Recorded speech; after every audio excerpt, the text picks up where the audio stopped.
let's move on from that. But I want to ask your question in regards to something I was going to say before.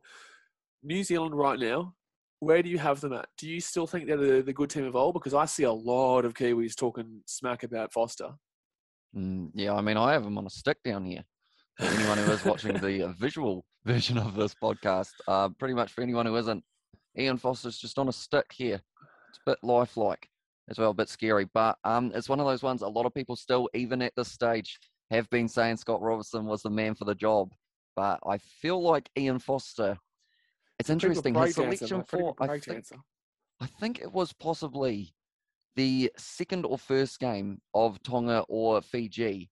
And it was actually everyone agreed with his selection, which is kind of a surprise because people were like, oh, hang on. This is actually not terrible. Like Rieko Ioane out on the wing, I know that impressed a lot of people, him starting at 11. But it's one of those ones that the All Blacks need a big win, probably up against the Springboks. I would say if they can win those games up against the Springboks, people will then hopefully give him a bit more of a chance. Of course, he had the worst start possible when we had the Tri-Nations and Bledisloe Cup last year, having the worst coaching record in a very long time, I believe. Mate, he lost Argentina for the first time in history. Of course, New Zealand are going to absolutely crucify him there. But, I think that I feel like it's unfair for New Zealanders to complain so much about Rennie, because obviously people want Rennie so badly. Rennie's not happening. Right, Rennie's not happening at this point. So why are you lingering over it? At least give Foster a crack. I understand it's not been great so far. I understand New Zealanders are very heavily critical about him, and I understand why. I get it. I really do understand it. But I don't know, man. It feels really strange to me that New Zealanders have still continued to focus on Rennie. But I do get a lot of positive comments. And I will say this, I do get a lot of positive comments about, Kiwis saying, we know Rennie's going to do wonders for you guys and we know he's going to bring them, success. And, we appreciate that. We do. But there are also a lot of parts of because there are definitely, there's 90% of people who are intelligent fans. And then there's 10% of fans who like to, throw unnecessary shit. I find rugby is a very solid sport for just respect, especially when I just find it in general respect, right? But I think that they need to really at least let them see what happens against South Africa. I think that is a good point you've just made.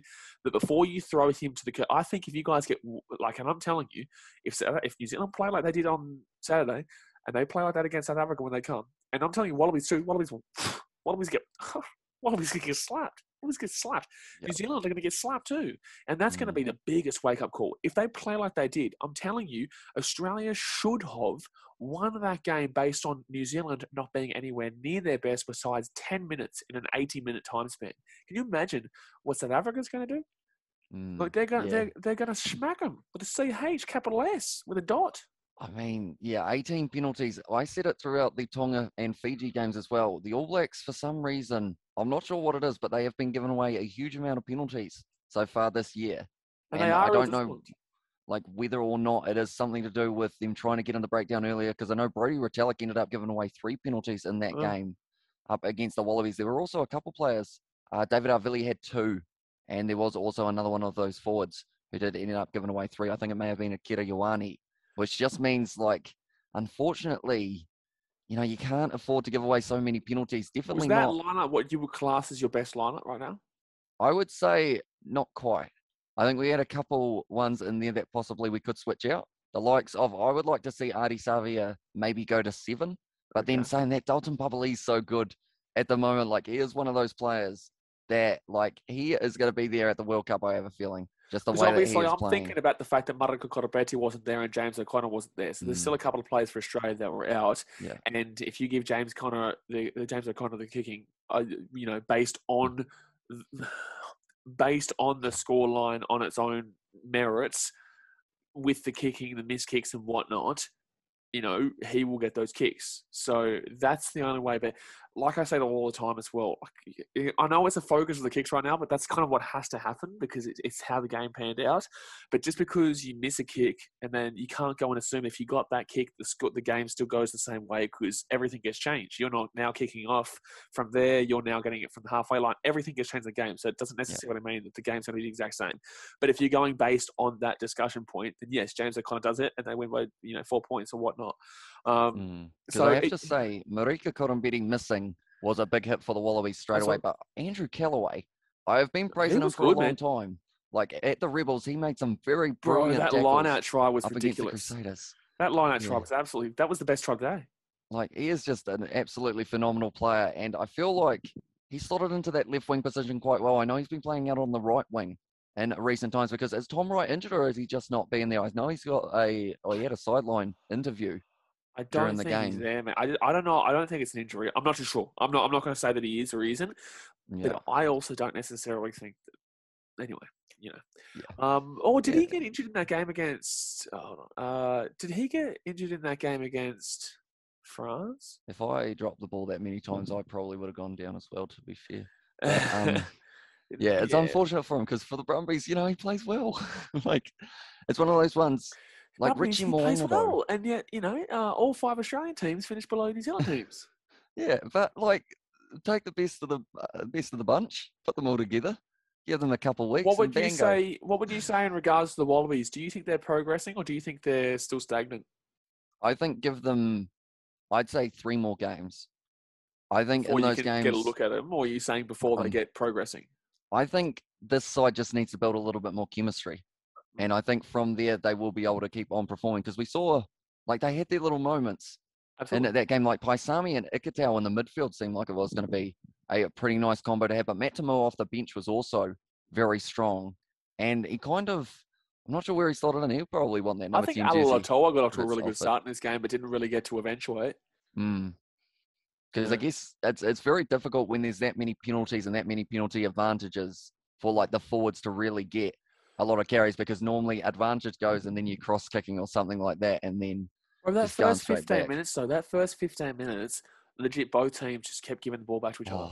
It was outrageous. It was one of, like, everyone in the chat was like, this has been quite an anticlimax for the start of this game because it was just kind of drop ball scrum and then we had the pass on the ball just giving it to the other side and then it was just weird. It just didn't start the way that anyone thought it would. The whole game was kind of strange to me.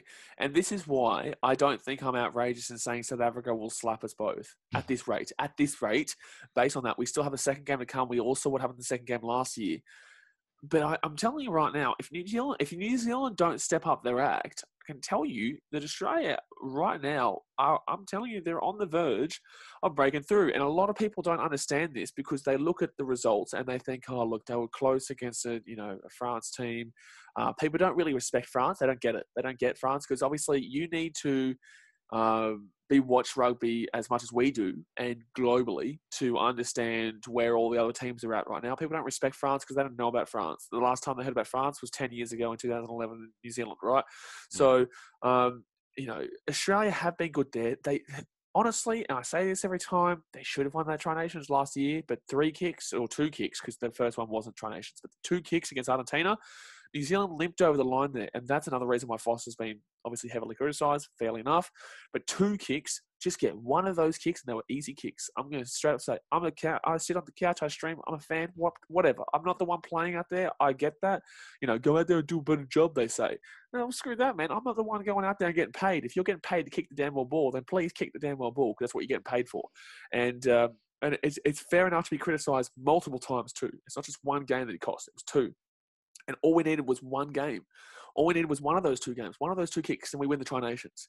But then obviously a lot of Kiwis want to forget that, and, they want to pretend like everything is still fine. They've still got, it's a broken glass and they've taped sticky tape over it, like, or whatnot, and they haven't actually repaired the glass, is how I would right now talk about New Zealand, because they have simply not impressed me in recent years. And I am a Wallabies fan who would still love to see New Zealand be successful, just obviously not at the detriment of the Wallabies. But I've understood where my team's at. I know my team's been terrible for 20 years. I get that. I don't care. Like, if it's another year, what do you do, man? Like, I don't really, overall, it's not going to affect me greatly if we lose this Bledisloe Cup, but I just want to see improvement.